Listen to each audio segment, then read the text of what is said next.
Many times in a big crowd, we miss out people. It's important to, there's one beautiful moment here in the gospel story. Imagine 5,000 people gathered together. Here, maybe we're just about 1,000 here.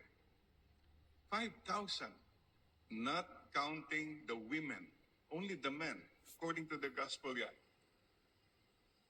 Problem is, it's a crowd, big crowd. Maraming logistics sa crowd, etc. And the first thing that you said, pakainin sila. Sabi ni Philip, Diyos ko po, paano natin papakainin ang daming tao yan? That's the organizer, Philip. But there was another disciple, Andrew. I think he was the visionary.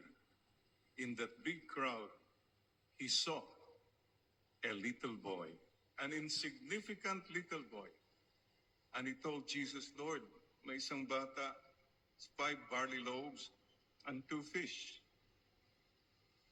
Mga kapatid, today, I'd like to ask all of you, many times we forget people because we are so focused on the crowd.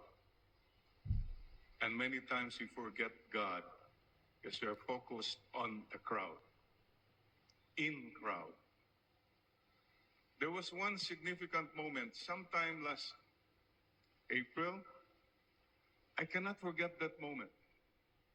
As I look in this big church, all the adults were fanning themselves, hawak mga aso nila, titingin na sa mga katabi nila. And I saw a little boy. Where was he? Somewhere here.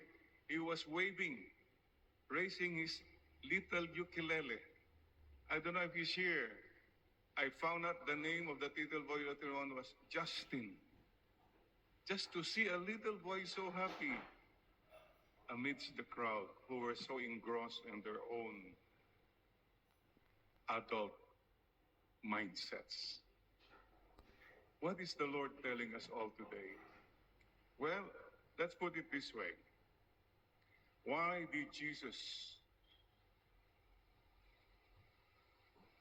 take in that little boy? To feed the 5,000. Number one, the little boy had 5 loaves. Now, don't tell me that all the adults there had nothing to eat. Come on, they were all following Jesus. Mayroon sila mga provisions, they had bread, they had water, but what did they do? They were hiding it. Ayaw nilang malaman, mayroon silang dala. Baka may humingi pa.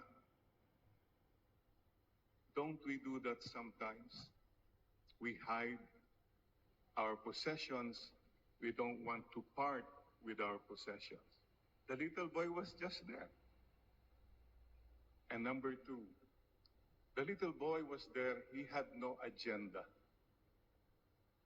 People come to the crowd. People come even to the mass sometimes with their own agenda. The little boy's agenda was just to see Jesus.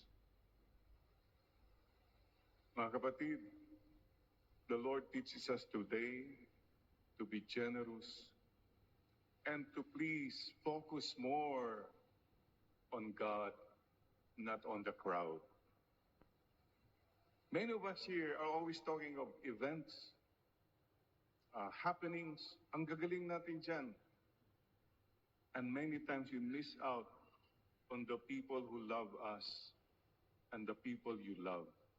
And nakakalimutan din natin the God who loves us. There's so many people, you just meet them, they'll tell you everything. What's happening, latest, everything. World events, they have it all.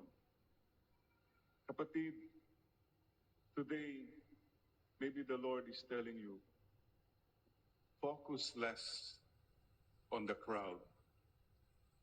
Focus more on God.